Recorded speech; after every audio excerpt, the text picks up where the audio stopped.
გუში ვნახე თუ როგორ სასტიკად და არა ადამიანურად ექცეოდნენ ახალგაზრდა გოგობიჭებს და განსაკუთრებით ქალბატონებს და გოგონებს.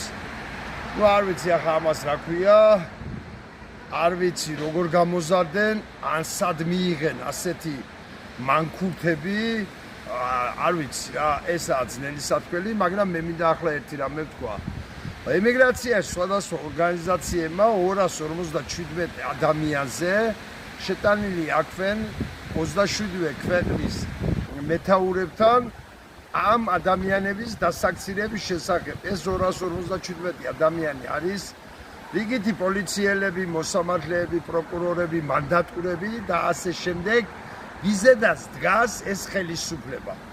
მე მინდა მადლობა უთხრა იმ ემიგრანტებს და იმ ემიგრანტულ ორგანიზაციებს, რომლებმაც ეს გააკეთეს და ამაზე იშრომენ და შრომა ამაში ჩადებული, მაგრამ ვთვლი რომ ეს უნდა გაპიარდეს და უნდა დაიბეჭდოს ბუკლეტებად აბსოლუტურად ყველა სახელი და გვარები.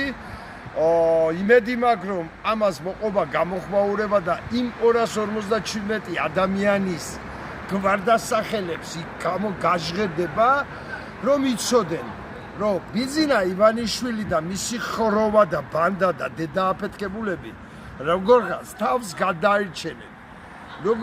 თავს გადაირჩენენ, მაგრამ თქვენ რიგითებო აი ადამიანებო დედა გეტირებათ რა.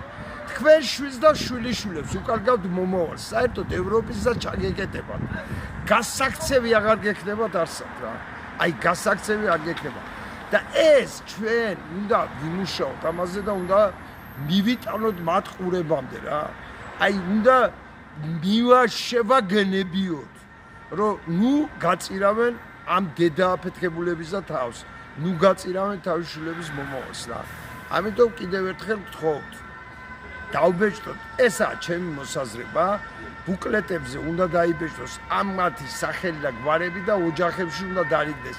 თუ კი მოხერხდება და ევროპის და სხვადასხვა ქალაქებიდან, სხვადასხვა ქვეყნებიდან მიუვათ მათ სახლებში წერილი, რომ თქვენზე მიდის სანქციის დაკისრება, ეს დიდი ეფექტის მომტანი იქნება, ჩემი აზრით და მათ შორის შიშის გაჩენის საფუძველი იქნება. ამიტომ მოგიწოდებთ ემიგრანტებო, მოგიწოდებთ მაგ ყოფო, ჩემო მეგობრებო, ჩემო შვილებო, ძმისშვილებო, რომ დავიწყოთ ამის გაკეთება. მე კიდევ ერთხელ ვამბობ,